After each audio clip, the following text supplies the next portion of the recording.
YouTube, it's Brian Phillips again. This A-10 has been so cool that we wanted to do a quick video this morning. It's a little bit calm. The skies are perfect for filming a fast airplane because we have these clouds as a backdrop. And what we're going to do is we're going to pull ordnance. I just wanted to show you my quick and dirty method to remember how they go.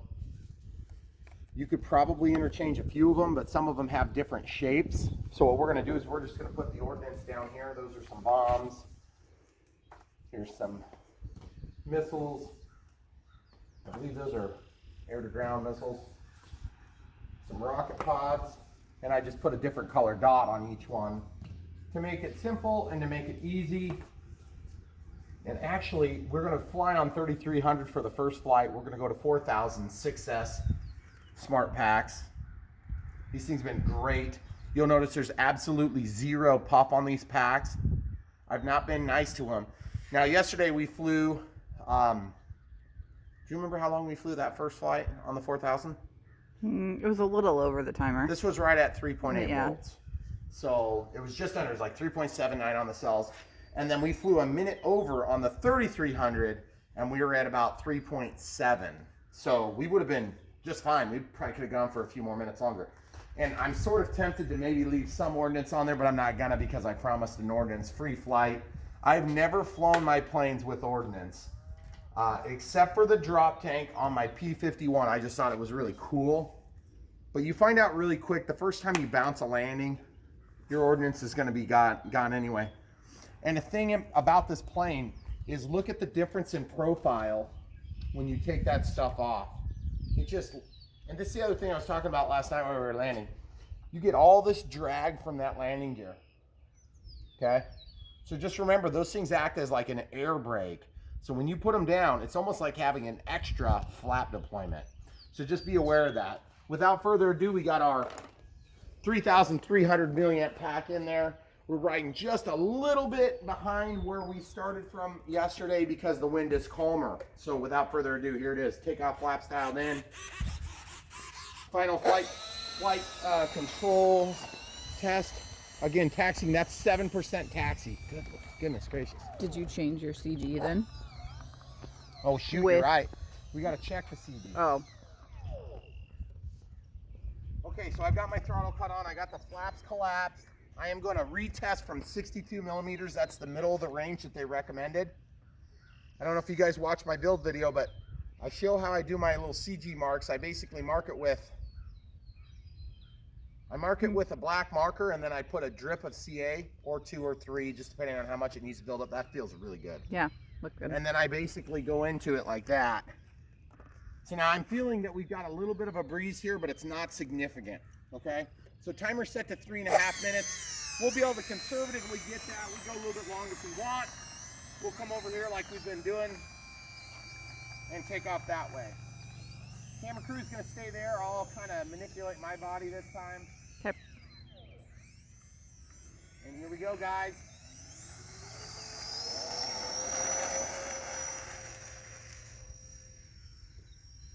Nice clean takeoff. About 50% throttle there. Going around the trees there.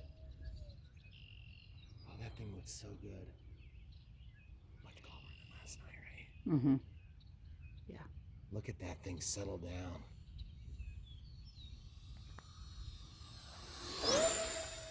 That was not a high-speed pass. That was, guys, I was about 60% throttle.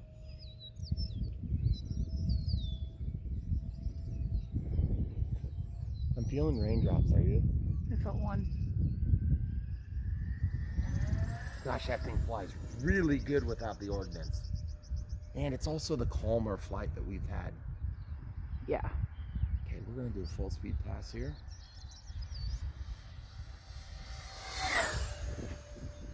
That guy in the truck is gonna wanna stop and watch, I guarantee you. Here he goes.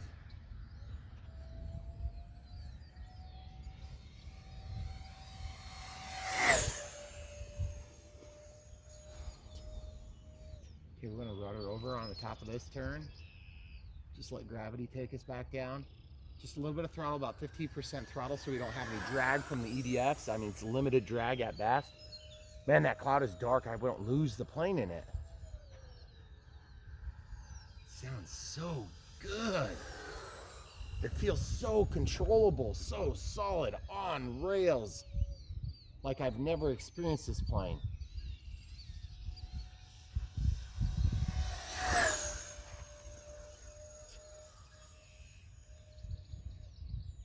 I was doing a little contrary rudder on that turn. That's why she was spinning around kind of funny.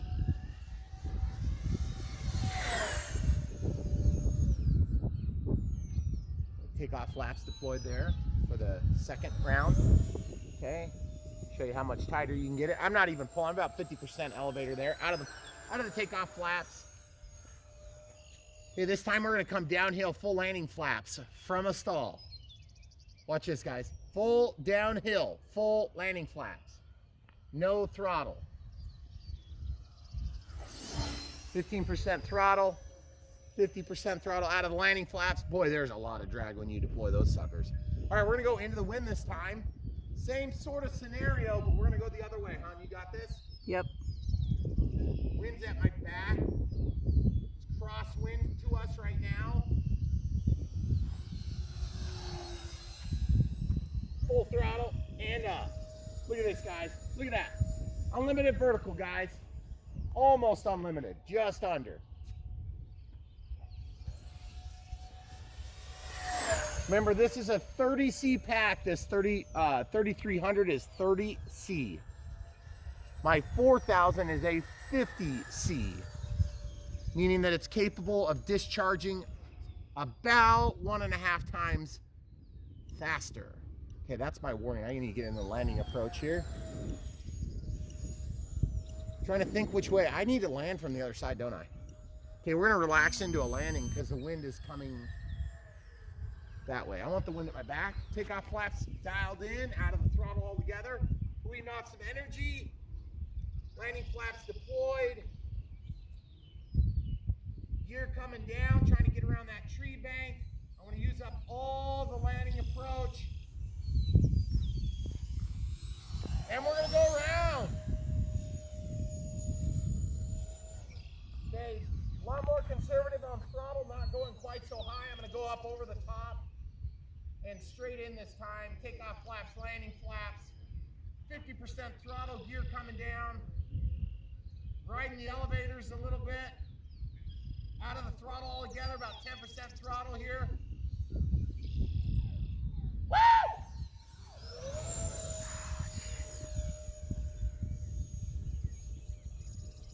Did you see what about happened there?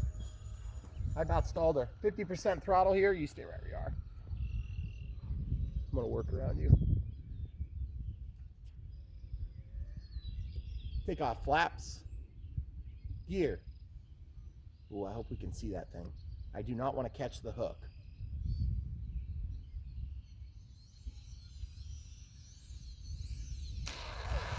Oh yeah, baby! Woo! Hope the neighbors aren't sleeping. We're gonna pause it and come right back. All right, guys, so I totally forgot the fact that I'm gonna have a lot less drag on my landings. And that's due to the excessive, this thing is so much smoother without the Ordnance on there. And I didn't even think a thing of it, but man, you get a lot of drag from that Ordnance. You don't even think about it. So what we're gonna do is we're gonna go ahead and switch out these packs. I hope we're not having a lot of focus issues today with that dark sky. As long as there's a color change, then you're okay. But look how close this is today, guys. I can tell you something about my free wing. They used a flat gray, which looked really good. It looked military, you know. It looked navy or whatever. I don't know what color it is. But this stuff here, these changes in color make it a lot easier to see. A lot easier to see. And this has more of a glossy finish to it, which I didn't like, but it is a lot more robust. It's a lot stronger finish. So it's still flat, but it's got a little bit more gloss to it. And then the detail, I haven't even talked about the canopy much. Look how detailed that is. They've got the cooler pilot in there. I don't get real hard on about having an amazing pilot, but I'll tell you what, if you have like a Pinocchio nose, or if you have like some giant head that's like 3 times as big, which was true in the free wing, it just kills the scale appeal of the model. This thing is just gorgeous. So we're gonna switch out to the, and you can see right where I was riding that thing, guys. I went just about I would say this is 1.5 inches from there to my mark, about 1.5 inches. So I went just a hair more. I would say about another 1/8 of an inch further back. We'll be right back. All right, guys, so we put in the 4,000 milliamp pack, smart pack, and I just wanted to show you, I'm back, again, just about as far as I can get this thing back and still have the strap on there. You're not gonna get it much further back. And I've got that little BEC stuck into that pocket. There's a pocket here and a pocket here. And then I've got the leads pushed down underneath. And of course, this Velcro, this is the hook part, or like the harder part, and the softer parts on the side. So it kind of tears up the foam a little bit. So you got to be a little bit careful. I'm a little bit nervous. Every time I put in the pack, I find that I'm pulling that side out. So I got to figure out a better way. But for now, we're going to see how the CG looks on this bigger pack real quick. Remember, I'm testing the CG with the gear deployed, ready for landing.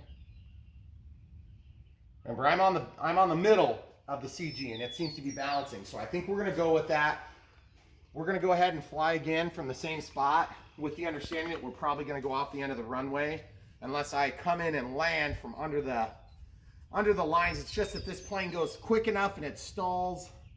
I don't know if I can get the angle, so we're going to try it anyway. Man, that sounds awesome. 6% throttle. I'm going to back taxi the other way. Take off, go in the other direction this time. Okay. I don't know if you guys saw in our last video, but we've been doing grading around the driveway. And I was just talking to the camera crew about how we need to make sure all the rocks are cleared out at the other end of the driveway where the runway runs out. And then we won't necessarily have the risk of damage when the smaller models go off. But this thing does really well when it goes off. You'll notice the driveway starts to taper off here. So that's part of the reason why I will generally kind of just ditch it here off to the right. See how it's rolling neutrally? Oh, dang it. Okay, I'll be right back. All right, guys, so we're gonna go ahead and take off. We got our timer set to 3 minutes, 30 seconds. We're trying to give you a different vantage point. I've got the wheels in a crack on the driveway because we're going just a little bit downhill. And this thing rolls easy, just like the free wing did. So you'll notice that when you get it. So if you get on a hill and you're going downhill at all, it's gonna roll backwards. So here we go. Takeoff flaps deployed.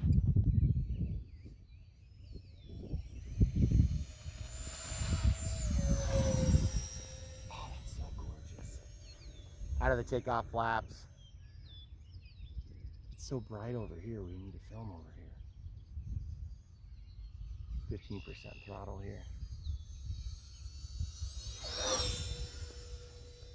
That was a little closer to the house than I expected it to be. Okay, I'm just dialed into a nice relaxing turn. That red LED makes the difference, guys. This plane will cast itself into a silhouette like every other military plane that you've ever seen before. And it's really bad. So what happens is those LEDs just help your brain to figure it out. Into the throttle downhill. Here we go. This is going to be fast. Are you ready? Yep.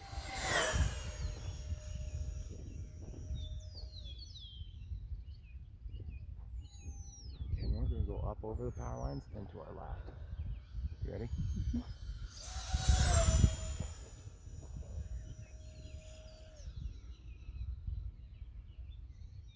Here we go. Coming in right here. Did you see me resisting the urge to get on the throttle hard there? I can tell. I just can't help but think that I'm getting yawed a little bit today. It's kind of weird. But then when we fly straight like this, sure seems straight to me. Okay, I'm gonna try to bring it between those trees there, that low point. You ready? Mm-hmm. Into the power.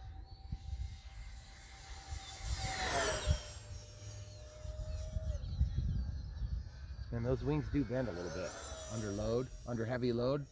4,000 milliamp. 4,000 milliamp 6S 50C pack. And you know, that's just the wind in our tail. That's what's doing that.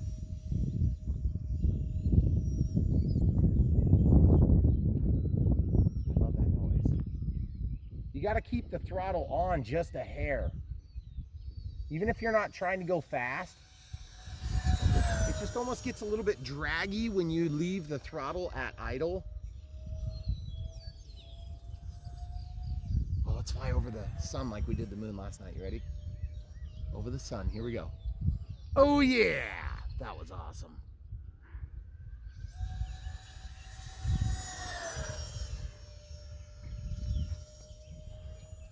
You just don't use the rudders on this plane. I almost feel like I need to turn up my expo on the rudders because you just don't need them. And when you do, it's just a real subtle thing.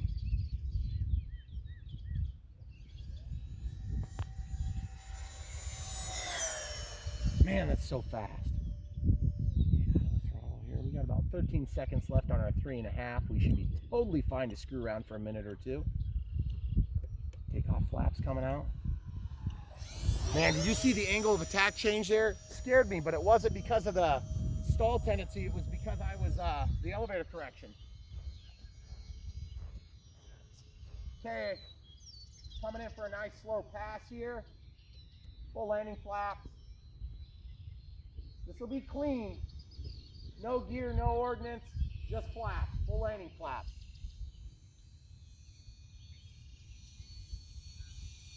About 30% power here. Full power and up. We're gonna yaw it over with the rudders that time and get back into the speed, baby.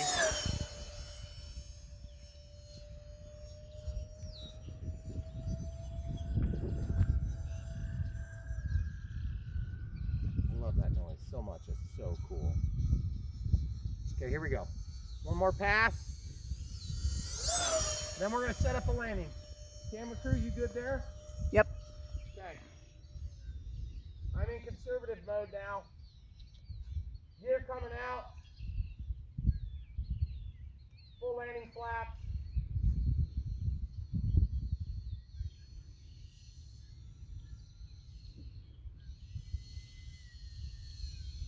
Get there, Brian, get there! I didn't get there, we're doing it again. Hey, 3 steps forward, please. Thank you. Takeoff flaps, landing flaps, gear coming out.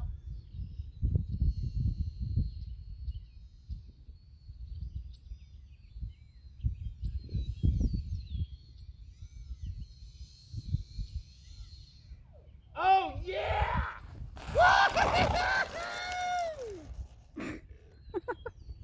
All right, guys. That was the angle of the wind, okay? I came in here, I was trying to kind of toy with the different approach angles, and I just had enough of an angle where I said, nope, not gonna get it, not from this angle, because by the time I stall it over those lines, it's gonna be into the ground. But man, that thing looks good on final, and it flared really good for me. So you'll notice that where I had the batteries before, I moved them back just a hair with the ordnance off, and I was able to pull that thing up and flare it. I almost would like to try again and just see if I can really flare that sucker. And to be honest with you, if you flare it enough, you may want to go back to your takeoff flap so you don't have a high-speed stall on the wing. But what a beauty. Obviously no damage. This thing will do grass strips for sure. You have to have a relatively smooth strip, just like any other smaller plane. And when I say smaller, have we ever measured this thing? I don't even know how big it is. I think it's probably about 1.1 to 1.2 meters. It's not huge. Very easy to take the wing off if you have to. I hate taking planes apart, but if you're gonna take a plane apart, this would be a great plane to take apart because all you've got is those vertical tails, and then you can take 4 bolts out and that wing comes straight down and you're done. There is nothing else. It's so easy. So very, very good plane. Let's do an in closing here. All right, guys. So in closing, this is my 3rd set of flights. I've had 1 aborted landing, 1 bounce and go, which was a really badly aborted landing, but otherwise it's been pretty smooth. On my A-10 from Free Wing, similar configuration on 4S. Big difference, guys. 6S in airplanes. Power saves lives. All RC lives matter, guys. This plane has 6S. You get into a bad landing approach, you could just full throttle and just take off. Just go straight up, you know, no big deal. It's no big deal, you know? You already spent your ordnance, you're ready to go. So this thing is awesome. Is this a good second plane? Well, I've had that question a few times. I would say that this plane at the right field would be okay. But it is a pretty good amount of cash for a second plane. I mean, my butt would be puckered so tight that I don't think I could fly it. But the thing is, I'll tell you what, this plane flies good. It's not a hard plane to fly. Are you gonna fly it on safe like I'm flying it today? No, you're not. Can you fly it around in circles? Yes. You guys, when you're a new pilot, your tendency is like, oh, I want the A-10 so bad. And believe me, I was there with you. But you gotta have a little bit of reality mixed in there. Secondly, when you have a plane like this, you can't see it as good from a long ways away. You have to have a little bit more of that inherent, you know, like second nature ability to see which direction you're going, know which color the light should be, if you can see that sort of thing, if there's not a bad backdrop where they get washed out. So those are a couple of thoughts. Is this a bad second plane? No, but a better second plane would be a Carbon Z Cub 2.1 meter would be awesome second plane. If you get the smaller Carbon Z Cub, which is a 1.1 meter, or excuse me, 1.3 meter, it's silver and gold. It's got the GPS Plus. I hate that feature, but it is a cool feature for people that really don't mind doing this and this and all these things to set it up. I hate that. I love that plane though. I just want it as a bind and fly, Horizon, if you're listening. Anyhow, those would be great second planes. Here's the reason. This thing is so far away, you're not gonna see it until you're crashing it. Yep. Okay? You need to get a plane that's slower and gonna fly slower. This thing flies relatively slow compared to the 110 mile an hour high-speed pass, okay? It doesn't fly slow all the time. It is gorgeous. It is a wonderful plane. If you're past 2 or 3 planes, you should be able to handle this fine. If you're flying it safe all the time, just save your money or get it as a wall decoration for your wife's living room. Just get it for a Mother's Day present, and then I'll have you guaranteed as a subscriber for life. Come back for more, guys. All right, guys, so we're here with the A-10 still. We just got done with our third set of flights. So what I'm looking at is, I'm looking at my dual rates and expos. Now, as you guys know from my videos, I always set these things up like that, okay? So the top setting is my lowest setting of expo, like almost virtually nothing, okay? My second setting is my, like, I'm gonna try it this way and see if it's enough. And then my top setting is that wasn't quite enough. I need a little bit more to get it to the ground, or I need less to get it to the ground. So just so you know, you can run expo negative, by the way. So like if you want extra like crazy 3D flying, you might run an expo at negative. So what's gonna happen is in the middle of the stick, it's even more crazy. So look what I'm gonna do here, guys. I was talking about wanting to kick this up in my video, okay? So we're just gonna film from there. So there's 3 settings. On the ailerons, I want the first setting to have 10 for expo. I want the second setting,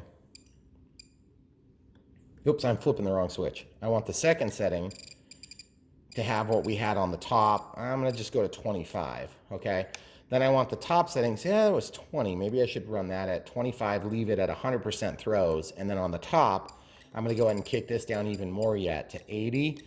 And I'm gonna go to 35, which is gonna, the reason I want that on the ailerons aren't a super fast roll rate anyway. But for high-speed passes and, you know, to get that tip down for a nice pass as you go. Okay, so now we're gonna run up to ailerons,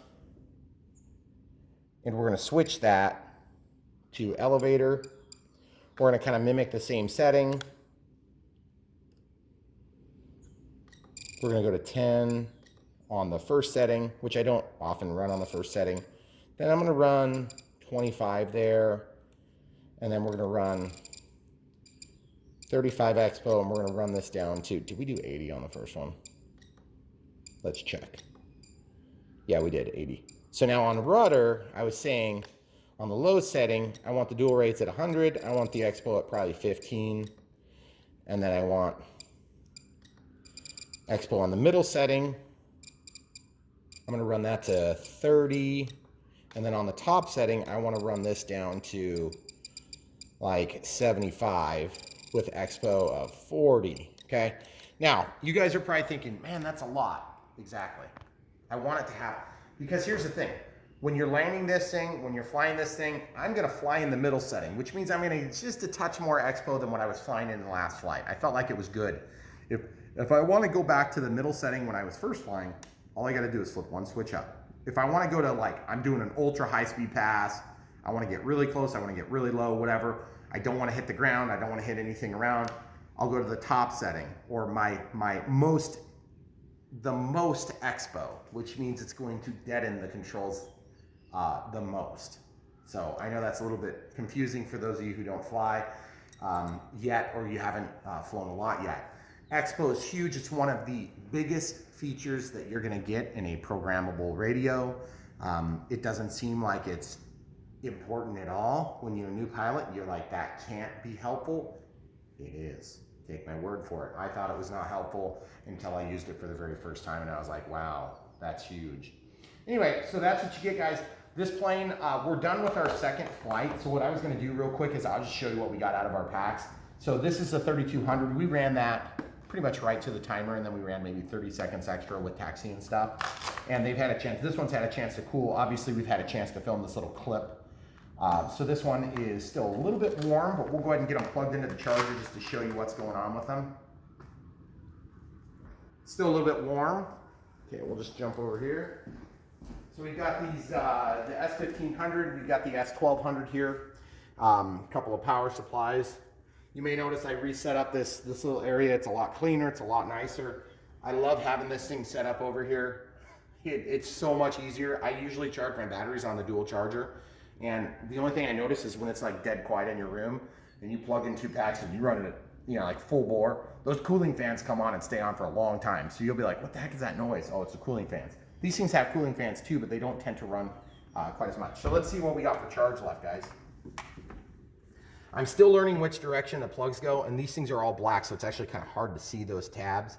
You'll get used to it, of course. So I'll just plug that straight in there. You can see we're at 3.77. Look how balanced it is. I mean, that's pretty impressive.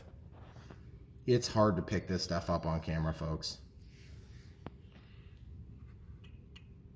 Okay.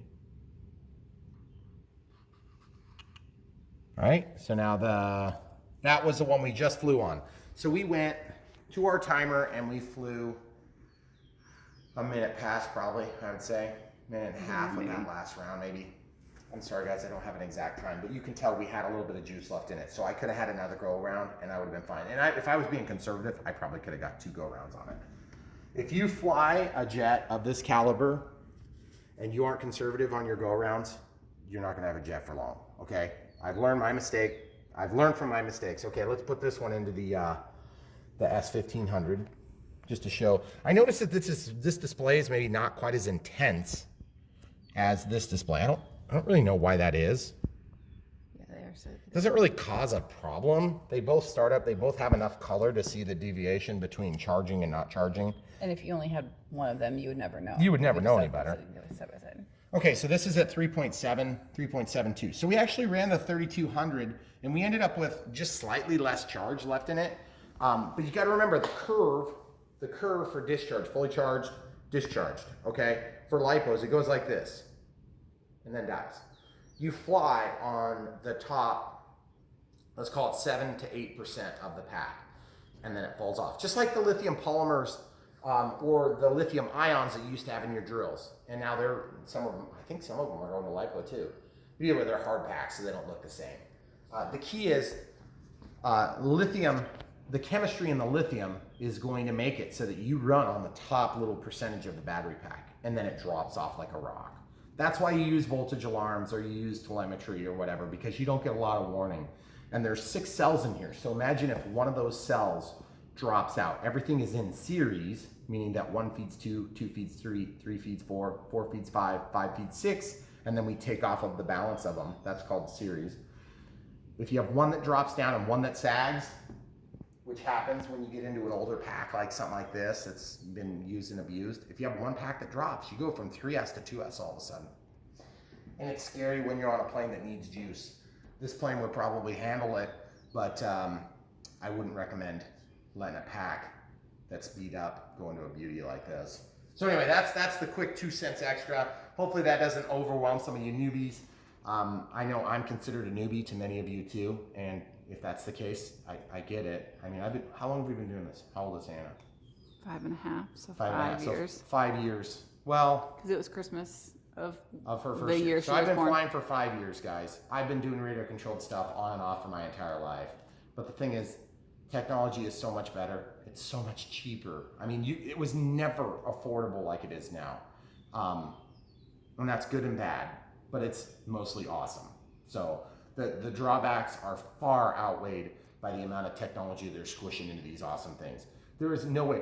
I mean, this battery's expensive, guys. I'll give you that, okay?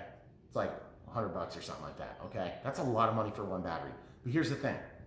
When I was a kid, I got a 4-channel Futaba radio with a crystal in it, and it cost me like $600. 4 channels, guys.